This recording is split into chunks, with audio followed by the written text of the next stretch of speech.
দুর্নীতি আর রেলওয়ে যেন একই মুদ্রার এপিঠ ওপিঠ।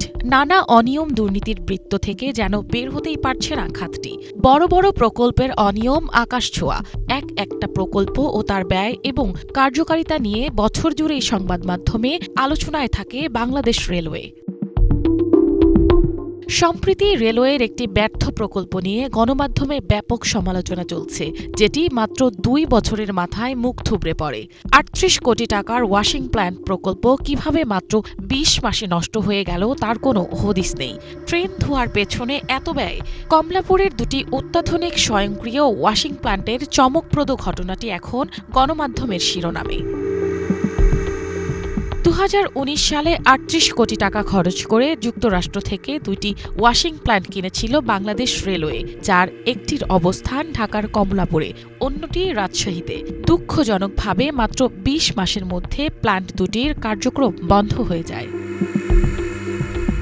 প্ল্যান্টগুলো ছিল বিদ্যুৎ চালিত, যেখানে পানি ও ডিটারজেন্ট ব্যবহার, লোকবল সহ অন্যান্য খরচ হিসাব করলে প্রতি ট্রেন ধোয়ার জন্য খরচ হয়েছে ১.৫ লাখ টাকা। অথচ রেলওয়ে সাধারণ চুক্তিভিত্তিক শ্রমিক দিয়ে ট্রেন পরিষ্কার করে, যেখানে খরচ হয় না এর ১%।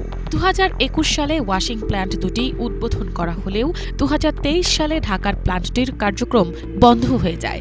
এরপর গত বছর মে মাসে দুটি ট্রেন ধোয়ার পর প্ল্যান্টের আর কোনো ব্যবহার হয়নি বলেও গণমাধ্যমে উঠে আসে।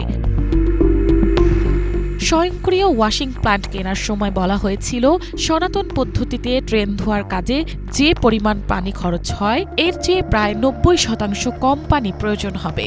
তাছাড়া একবার ব্যবহৃত পানি শোধন করে আবার কাজে লাগানো যাবে। কিন্তু বাস্তবে এই ব্যবস্থা কখনোই ছিল না ওয়াশিং প্ল্যান্টটিতে। কেন এই প্রকল্প নিতে হলো, কেনই বা বাস্তবায়ন হলো না, কাদের স্বার্থ জড়িত ছিল? অভিযোগ রয়েছে এই প্ল্যান্ট কেনার পেছনে ছিল রাজনৈতিক উদ্দেশ্য।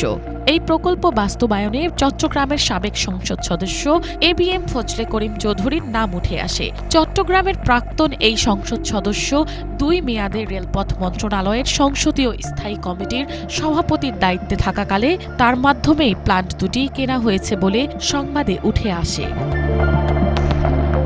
ABM ফজলে করিম চৌধুরীর উদ্যোগে কেনা ওয়াশিং প্ল্যান্টের যন্ত্রপাতি যুক্তরাষ্ট্র থেকে আনা হয়। ২০১৯ সালে রেলের ৩ কর্মকর্তা যুক্তরাষ্ট্র সফর করেন, যার মধ্যে অতিরিক্ত মহাপরিচালক সৈয়দ ফারুক আহমেদ অবসরে যান এবং প্রকল্প পরিচালক ফকির মোহাম্মদ মহিউদ্দিন এখনও রেলে কর্মরত। তিনি এখন ২০টি মিটার গেজ ইঞ্জিন ও ১৫০টি মিটার গেজ কোচ কেনার প্রকল্পের পরিচালক। এই প্রকল্পে ব্যয় ধরা হয়েছে ২,১৫৮ কোটি টাকা।